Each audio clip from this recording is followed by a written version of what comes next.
Welcome to my YouTube channel. आज मैं आपको क्लास 4th के लिए ईवीएस के चैप्टर नंबर 3 को पढ़ाऊंगी। साथ ही साथ पूरे ही चैप्टर के सभी क्वेश्चन आंसर भी लिखने बताऊंगी, ताकि अलग अलग वीडियो देखकर आपका थोड़ा भी टाइम वेस्ट ना हो। तो सभी बच्चे कॉपी और पेंसिल अपने साथ रखेंगे, ताकि आप हैंड टू हैंड इस चैप्टर के सभी क्वेश्चन आंसर लिख सकें, बाद में आपका टाइम वेस्ट ना हो। तो पढ़ना स्टार्ट करते हैं। बुक के पेज नंबर 21 पर चैप्टर नंबर 3 है, जिसका नाम है नंदू हाथी। क्या नाम है चैप्टर का? नंदू हाथी। अब बच्चों, जैसा कि चैप्टर के टाइटल से ही पता चल रहा है कि इस चैप्टर में हम हाथियों के बारे में पढ़ेंगे कि ये किस तरीके से रहते हैं, झुंड में ये क्यों रहते हैं और झुंड का मुखिया कौन होता है। इन सभी बातों को हम हाथियों के बारे में इस चैप्टर के अंदर पढ़ेंगे। तो पढ़ना स्टार्ट करते हैं। ये है नंदू। तो यहाँ पर आपको हाथी की एक पिक्चर दिख रही है। तो इस बच्चे का, हाथी के बच्चे का नाम है नंदू। नंदू नींद से जागा और उसने अपनी आंखें खोली। कुछ देर के लिए उसे पता ही नहीं चल रहा था कि वे कहाँ हैं। उसे लगा कि वे सलेटी यानी कि ग्रे रंग के भूरे पेड़ों के बड़े से जंगल में हैं। अब उसने अपनी आंखें घुमाई, फिर उसे कुछ जाना पहचाना सा लगा। ओह, ये तो अम्मा है। यानी कि नंदू जब सोकर उठा तो वो समझ नहीं पा रहा था कि वे कहाँ हैं। उसे लगा कि वो सलेटी रंग के पेड़ों के बीच में एक बड़े से घने जंगल में है। जब उसे धीरे धीरे होश आया तो उसे एहसास हुआ कि वो अपने अम्मा के पास सो रहा था, जिसे वे भूरा सलेटी जंगल समझ रहा था। वो उसके परिवार के साथियों के पैर और सूंडें थीं, और नींद में वो इन पैरों और सूंडों को क्या समझ रहा था? सलेटी यानी कि ग्रे रंग का जंगल समझ रहा था। सूरज आसमान में चमक रहा है। उसकी गर्मी अब तेज होने लगी है। नानी माँ यानी कि नंदू की नानी माँ जोर से चिंघाड़ी। वे इस झुंड में सबसे बड़ी है। वे जंगल की तरफ चल दी। बाकी सभी हथनियों ने नानी माँ को जंगल की तरफ जाते देखा, तो वे सब भी उनके पीछे पीछे चल दी, और नंदू भी नानी माँ के पीछे पीछे चलने लगा, क्योंकि नानी माँ झुंड में सबसे बड़ी उम्र की हथनी थी और वो इस झुंड की मुखिया थी। जैसा वो करती थी, बाकी के सभी हाथी भी उन्हीं की तरह करते थे। तो सभी हाथी और हथनियाँ और साथ में नंदू भी नानी माँ के पीछे पीछे चलने लगे। अब है बच्चों पेज नंबर 22। जंगल पहुँचते ही ये झुंड बिखर गया। झुंड क्या है बच्चों? यानी कि जितने भी हाथी थे, जैसे कि नंदू की नानी माँ, खुद नंदू, नंदू की माँ और भी बहुत सारे हाथी एक साथ इकट्ठा होकर रहते थे, तो इसे झुंड में रहना कहते हैं। तो जंगल पहुँचते ही हाथियों का झुंड बिखर गया। वे सभी अपने मनपसंद पत्ते और झाड़ियों को खाने के लिए अलग अलग हो गए। कुछ देर खाने के बाद सभी नदी की तरफ चलने लगे। सब बच्चे पानी में खेलने लगे। कुछ बड़ी हथनियाँ नदी किनारे मिट्टी के अंदर लेट गए। यानी कि जंगल में पहुँचते ही सभी हाथी अपनी मर्जी से इधर उधर घूमने लगे। कोई हरी हरी पत्तियाँ खाने लगा, कोई नदी के अंदर लेटकर ठंडी ठंडी पानी की लहरों का मज़ा लेने लगा। अब यहाँ पर देखो, हाथियों के बारे में कुछ इम्पोर्टेंट पॉइंट्स हैं।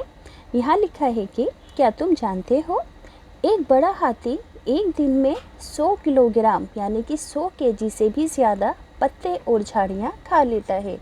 कितना खा लेता है एक बड़ा हाथी एक दिन में? 100 किलो।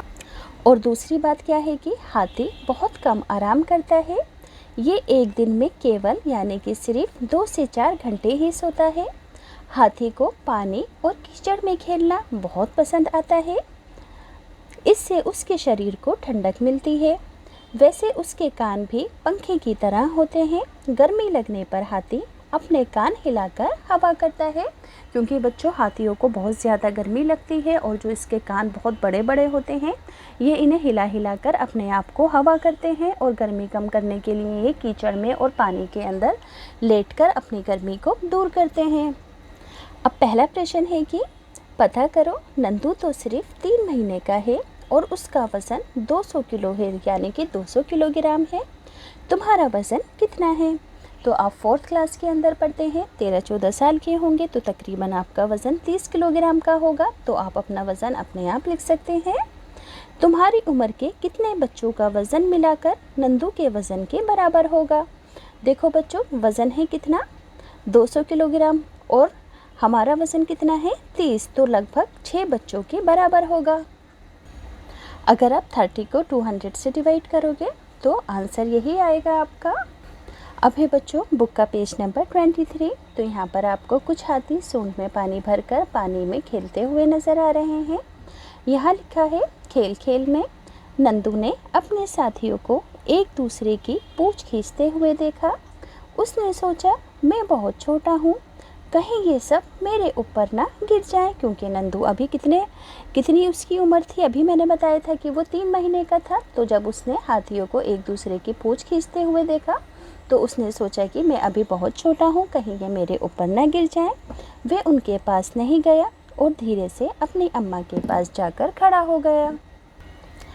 अम्मा ने नंदू को पानी की तरफ धकेला, यानी कि पानी में ले जाने की कोशिश की, मानो उसे पानी में खेलने के लिए कह रही हो। नंदू धीरे से पानी की तरफ चल दिया। उसे तो पानी के साथ खेलना बहुत पसंद था। नंदू को किस में खेलना पसंद था? पानी के साथ खेलना। उसके दोस्त भी पानी में ही थे। पानी के पास पहुंचते ही पानी का एक फव्वारा नंदू के सर पर गिरा और नंदू पूरा भीग गया। उसने देखा ये उसके दोस्तों की शरारत थी, उन्होंने ही उस पर अपनी सूंड में पानी भरकर डाला था और वो मुस्कुराकर फिर पानी से खेलने लगा। अब है बच्चों बुक का पेज नंबर 24। सूरज डूबने से पहले ही झुंड यानी कि सभी हाथी फिर से जंगल की तरफ चले गए। जंगल पहुँचते पहुँचते नंदू बहुत थक गया। वे दूध पीते पीते अपनी अम्मा के पैरों के बीच में ही सो गया। अब है तुमने पढ़ा कि नंदू हाथी अपने झुंड में साथ रहता था। हाथियों के झुंड में केवल हथनियाँ और बच्चे ही रहते हैं। झुंड की सबसे बुजुर्ग हथनी ही पूरे झुंड की नेता होती है। समझ में आया कि हाथियों के झुंड के अंदर केवल हथनियाँ होती हैं और बच्चे होते हैं, और जो झुंड के अंदर सबसे ज़्यादा बुजुर्ग हथनी होती है वो झुंड की नेता होती है, यानी कि मुखिया होती है। और एक झुंड के अंदर 10 से 12 हथनियाँ और बच्चे होते हैं। हाथी 14-15 साल तक ही झुंड में रहते हैं और फिर वो झुंड को छोड़ देते हैं और अकेले रहते हैं। नंदू भी जब 14-15 साल का हो जाएगा तो वो अपना झुंड छोड़ देगा और वो अकेला रहना पसंद करेगा, क्योंकि कुदरती तौर पर हाथियों का बिहेव ही ऐसा होता है कि हाथी 14-15 साल की उम्र के बाद अकेले रहते हैं और झुंड में केवल हथनियाँ और उनके बच्चे होते हैं। हाथी की तरह ही और भी जानवर समूह में एक साथ रहते हैं और जानवरों के ऐसे समूह को झुंड कहते हैं। झुंड में रहने वाले जानवर मिलजुल कर काम करते हैं, जैसे कि खाने की तलाश में घूमना, खेलना और नहाना। ये सभी जानवर जो झुंड में रहते हैं वो ये सभी काम मिलजुल कर करते हैं। अब बच्चों इसके क्वेश्चन आंसर हैं। अगर तुम नंदू होते और झुंड में रहते तो क्या क्या करते? तो यदि मैं झुंड में रहती तो मैं खेलती, खाना ढूंढने में मदद करती तथा नदी में हाथियों के साथ नहाती। अगला प्रश्न है, हाथियों के झुंड में सभी फैसले सबसे बुजुर्ग हथनी लेती है। तुम्हारे विचार में घर के फैसले कौन लेता है? तो हमारे घर के फैसले माता पिता करते हैं। तो बच्चों स्क्रीनशॉट लेकर आंसर हैंड टू हैंड लिखना कॉपी के अंदर। आगे है हाथियों के झुंड का एक कोलाज बनाना है। इसके लिए तुम हाथियों के जितने चित्र हैं उन्हें इकट्ठा करो। अब उन्हें काटकर अपनी कॉपी के अंदर चिपका दो। कोलाज बनाना सभी बच्चों को आता होगा ना, कि यहाँ पर कहा गया है कि हाथियों के चित्रों को ढूंढो और उन्हें काटकर अपनी कॉपी के अंदर चिपका दो। अब है बच्चों पेज नंबर 25। यहाँ पर कहा गया है कि नंदू वे सब करता है जो उसे पसंद था। यदि तुम्हें अपने दोस्तों के साथ घूमने के लिए पूरा एक दिन दे दिया जाए तो तुम उस दिन क्या क्या करोगे? जैसे कि मैं उसके साथ मैदान जाती, खूब झूला झूलती तथा खेलती। फिर हम साथ मिलकर स्विमिंग के लिए जाते।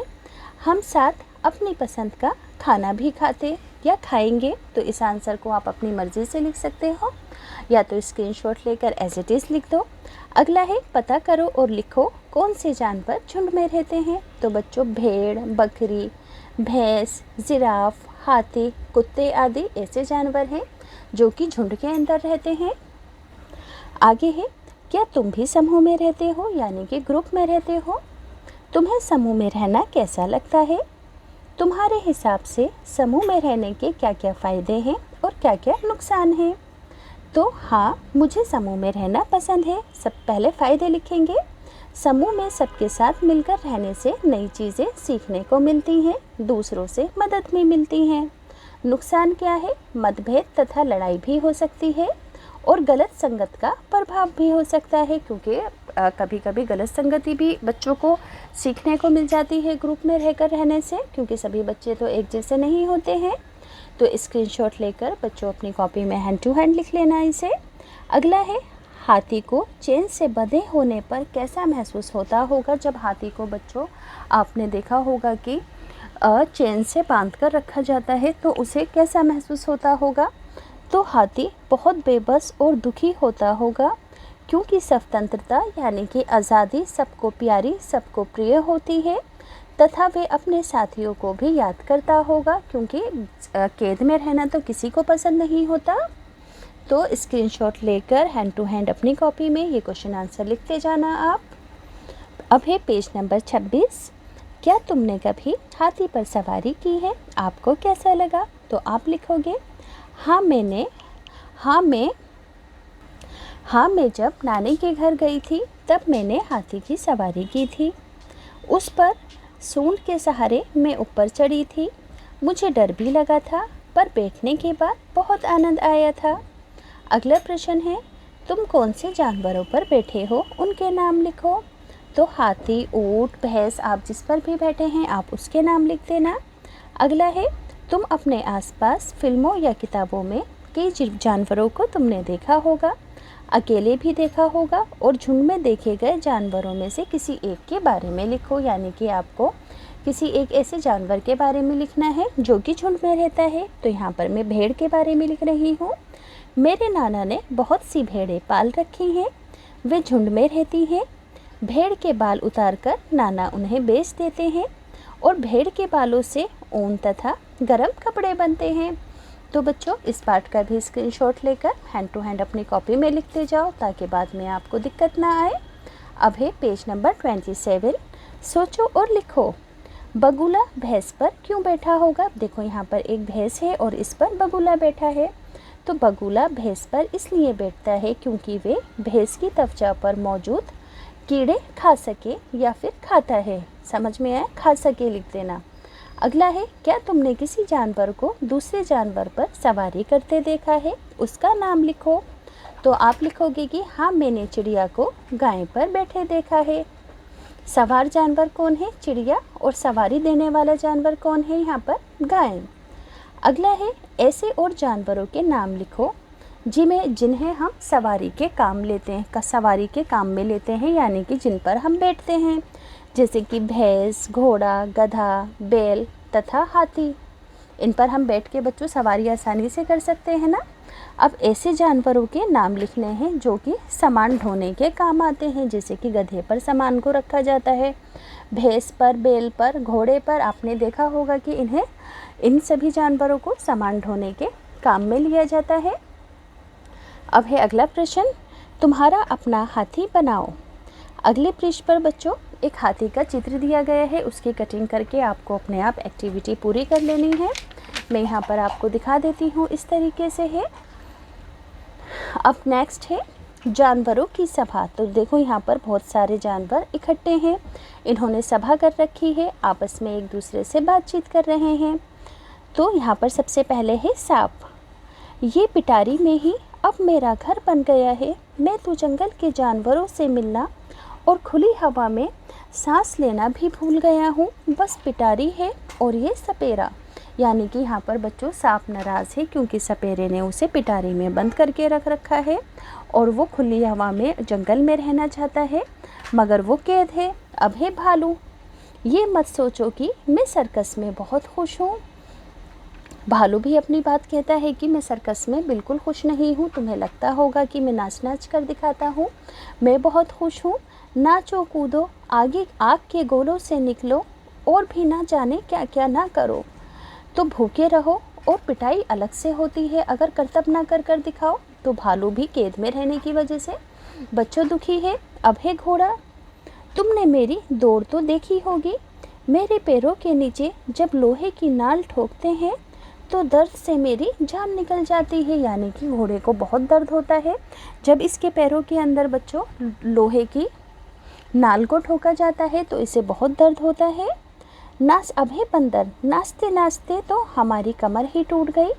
मन ना हो फिर भी नाचो, ये भी वो भी खाली पेट। अब बंदर भी कह रहे हैं कि मदारी ने उन्हें भी कैद करके रख रखा है और वो नाच नाच कर थक जाते हैं। अगर उनका मन भी नहीं होता तब भी उन्हें नाचना पड़ता है।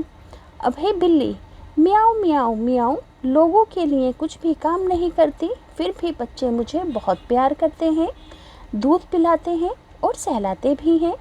मैं अपनी मर्ज़ी से सब जगह आती जाती हूँ। अब देखो बिल्ली क्या कह रही है। बिल्ली तो खुश है क्योंकि इसे सब पालते हैं, प्यार करते हैं और खाने को भी देते हैं। अब है चिड़िया, कबूतर, गुटरगू गुटरगू, जानते हो लोग मुझे बुला बुला कर बड़े प्यार से दाना खिलाते हैं, यानी कि यहाँ पर कबूतर और बिल्ली अपनी मर्ज़ी से जी रहे हैं, इनके ऊपर कोई भी जुल्म नहीं किया जा रहा। अब है बुक का पेज नंबर 30। चर्चा करो। तुमने इन जानवरों की बातें पढ़ी, तुम्हें क्या लगता है इनमें से कुछ उदास क्यों हैं? कुछ बच्चों क्यों जानवर उदास हैं? क्योंकि उन्हें कैद करके रखा गया है। तो आप लिखोगे कि ये सभी जानवर, यहाँ पर लिखना यह सभी जानवर इसलिए उदास हैं क्योंकि मनुष्य ने अपने लालच की खातिर इन्हें बंदी बनाकर रखा हुआ है, कैद में रखा हुआ है। किंतु स्वतंत्रता तो इंसान तथा जानवर दोनों को प्रिय होती है, इसलिए ये सभी जानवर उदास हैं। अगला है, पेड़ों पर झूमते और लटकते बंदरों और मदारी के बंदरों में तुम्हें क्या अंतर दिखाई देता है? तो बच्चों, मदारी ने बंदर को कैद में रखा हुआ होता है और जो पेड़ों पर बंदर होते हैं वो अपनी मर्ज़ी से झूल रहे होते हैं। तो पेड़ों पर लटकते और झूमते बंदर बहुत खुश हैं, उन्हें भोजन भी समय पर मिलता है।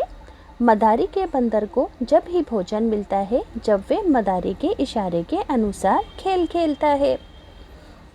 तो बच्चों, दोनों ही क्वेश्चन आंसर याद से अपनी कॉपी के अंदर लिख देना स्क्रीनशॉट लेकर। अब देखो यहाँ पर आपको एक हाथी दिख रहा होगा। तो यहाँ पर कहा गया है कि क्या आप जानते हो हाथी परेशानी आने पर एक दूसरे की यानी कि अपने साथियों की मदद भी करते हैं, बच्चों की देखभाल भी करते हैं और एक दूसरे की हेल्प भी करते हैं। तो यहाँ से ये चैप्टर कंप्लीट होता है।